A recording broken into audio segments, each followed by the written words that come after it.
Hello Aries, this is Victoria from Mindful Bamboo and I'm here with your October tarot forecast. Welcome to my channel, whether you're new or you're coming back. Thank you for stopping by and let's get started right away. As usual, we're going to be taking a look at the love situation, at your career and workspace, and I'll pull a few cards for the advice from the universe on how to best utilize the energies of the months. I also have some Hermit Tarot cards, so I'll post some messages from your person to yourself. And as always, I'm starting with an Oracle deck, and today it's a Sacred Traveler deck. Let's see what we have for Aries for the months of October. That's a little too many. Let's shuffle a little bit more. Hope you guys are doing great. We're finally out of the Mercury retrograde on the 4th of October. So conversations, communication in general, technology operation may seem easier than it was in September.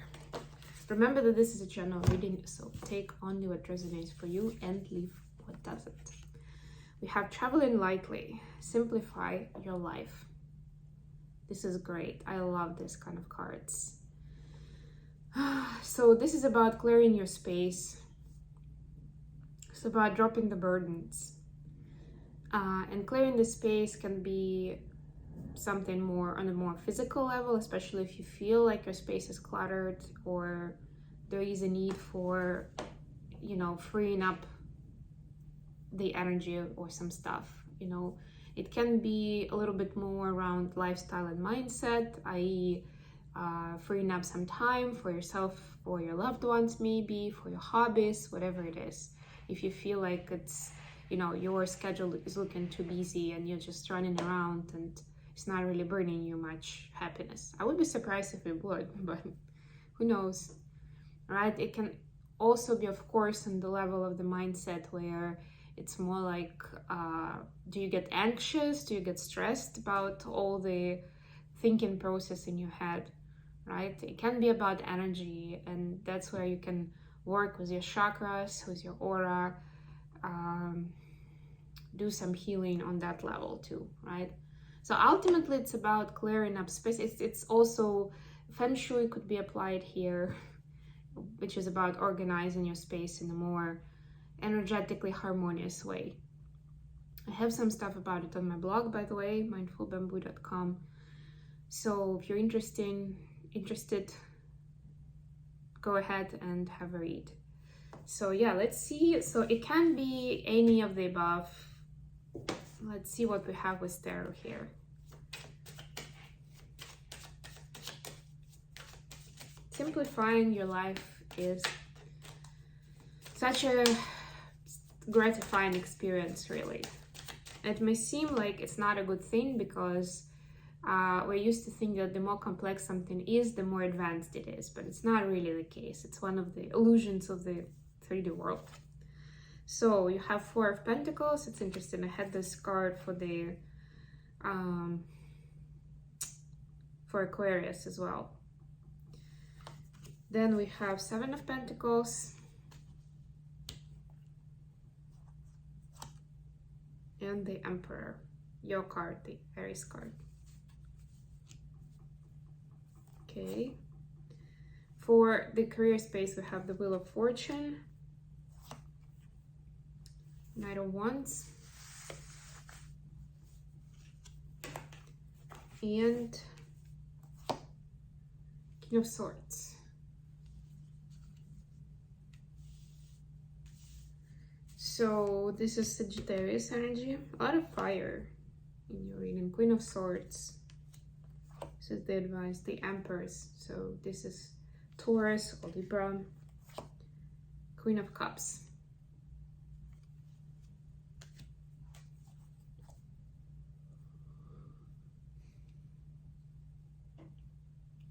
The bottom of the deck, Ten of Swords. Yeah. So that's what I was talking about. This is one of those energies that's asking you to travel lightly. In this case, this is about emotional baggage, this is something that's causing pain internally. And that's what you're asked to let go. It's interesting that in the relationship space, you don't really have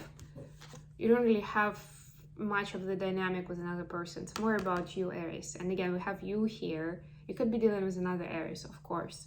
But what I'm seeing, especially since this person is actually like it was like that in my spread. This person is looking this way.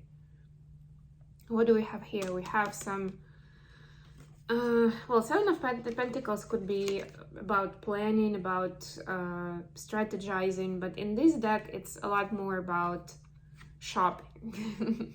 And to me, it immediately speaks about the addiction or the desire to either escape with shopping or to try to invest, try to kind of save your, and this is about saving also, save your money by investing it wisely, something along those lines.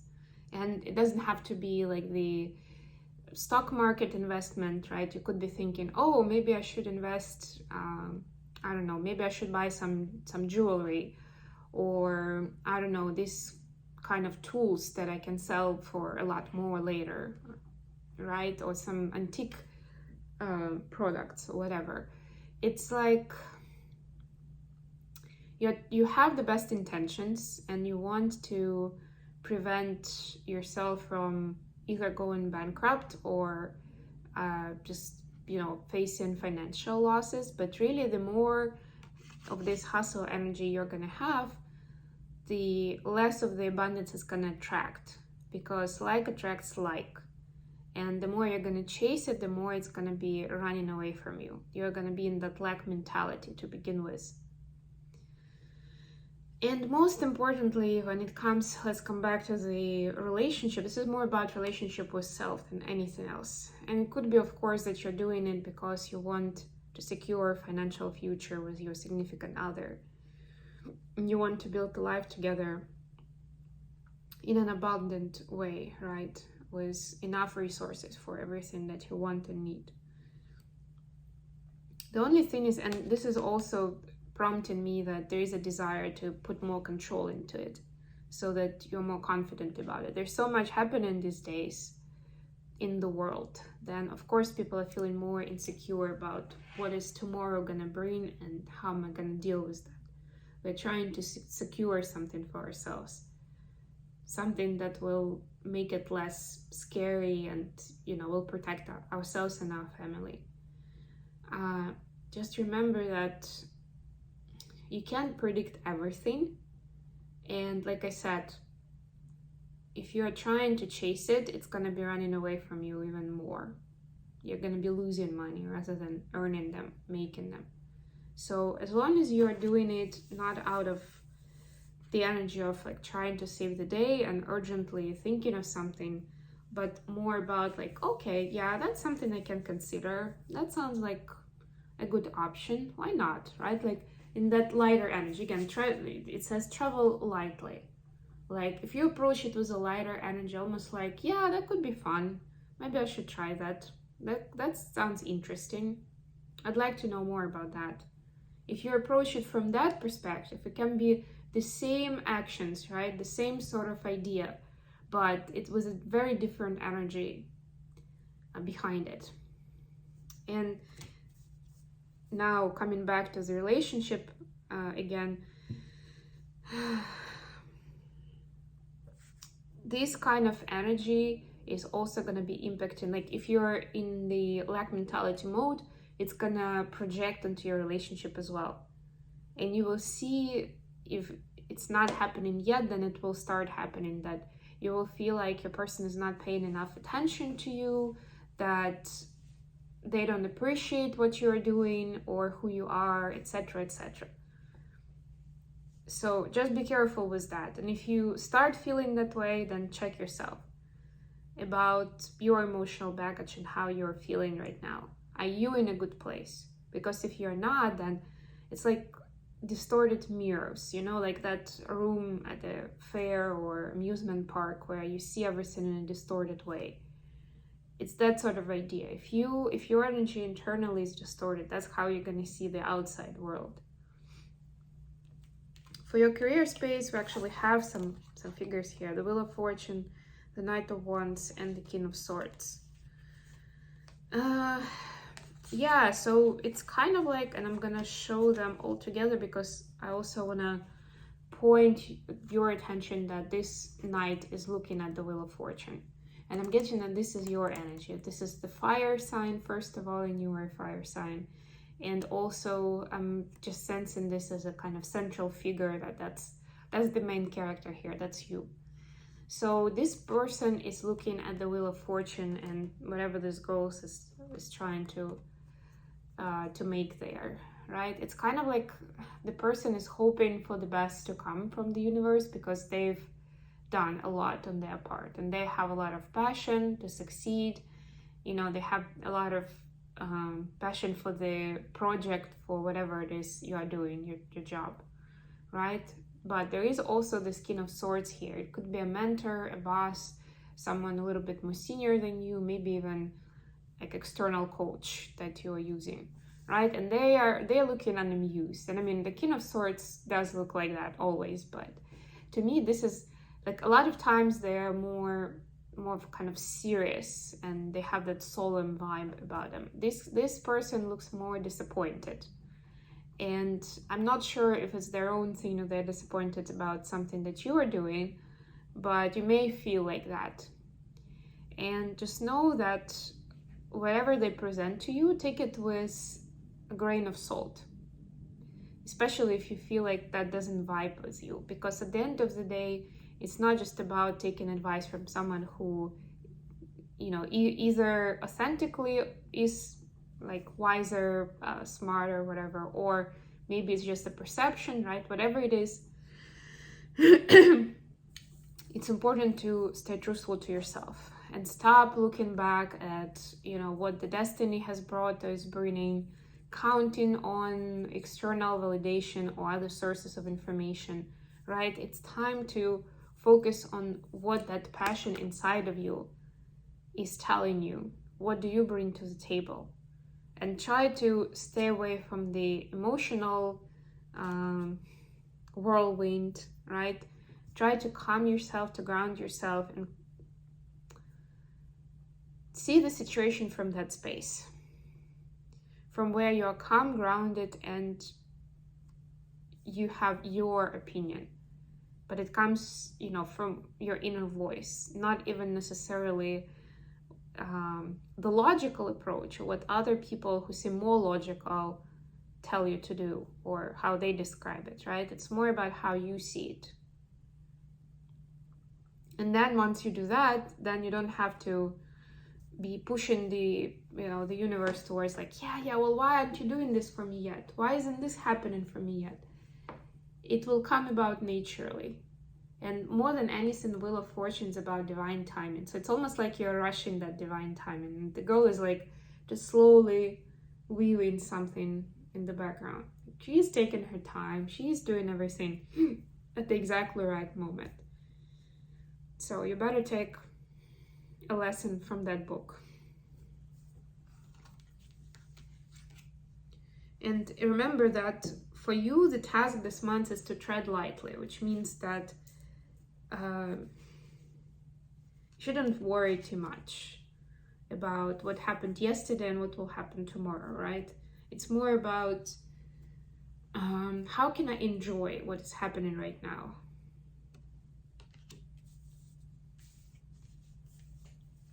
With the advice, we have Queen of Swords, the Empress, and the Queen of Cups. So you actually have a couple here. Two couples, really. We have the Emperor and the Empress, and we have Queen of Swords and King of Swords. But the Swords couple is usually not considered a romantic couple, so just keep that in mind. But there may be someone, but the same with Emperor and Empress. In this case, I'm not really feeling that it's the romantic relationship. I'm feeling more that but there is somebody important that's either already in your life or is coming around, and they're gonna be matching your energy very nicely. Like you will feel like this is a great match, and maybe that's where you can team up and create something beautiful, something important, create legacy even for future generations to come. Just again, don't rush it, but also don't push it away. That's what I'm getting more than anything, because especially with the Swords energy, there may be a desire. It looks like both of you are quite opinionated, quite strong in your beliefs. So just make sure that you don't push each other away. That would be unfortunate, right? With the Queen of Cups, you're asked to bring in more love into the situation, more kindness. And it doesn't necessarily mean that if the other person misbehaves, you're just supposed to be fine with it. It's more about taking that kind approach with yourself more than anything.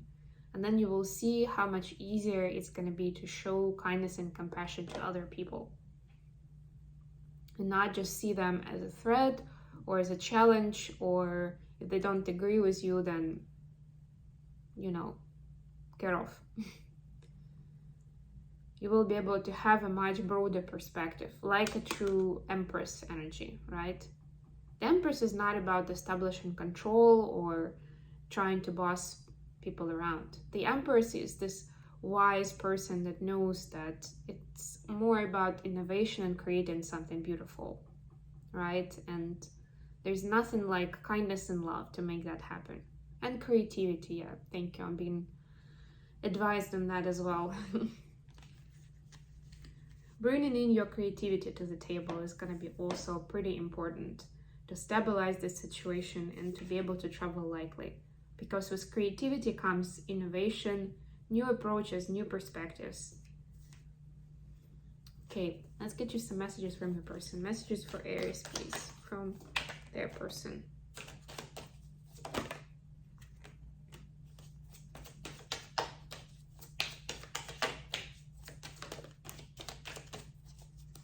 Okay, we have you already know how they feel. Be more selfish, I want you, and you make my heart full. Wow, that's beautiful. So for some of you, this is a power couple where, it was the Emperor and the Empress. You have somebody who can be that life partner, or maybe they already are, and the two of you together can conquer the world, basically. But even in this case, this person is asking you to be more selfish and, to give yourself more love. To see yourself as the eyes that they see you. When they say, you make my heart full and I want you. To see yourself as this beautiful, successful, attractive self. To give yourself some slack for the mistakes that you think you've made. Right? And that's when the beauty is that's when you're gonna stop holding back. That's when this relationship can really flourish. Okay, I hope this has been good for you guys. Thank you so much for joining me today. I love you all, and I'll be back with more readings very soon. And by the way, the other readings are uploaded now, so you may want to check readings for other placements. Sun, Moon, Rising, or Venus. Till next time, bye.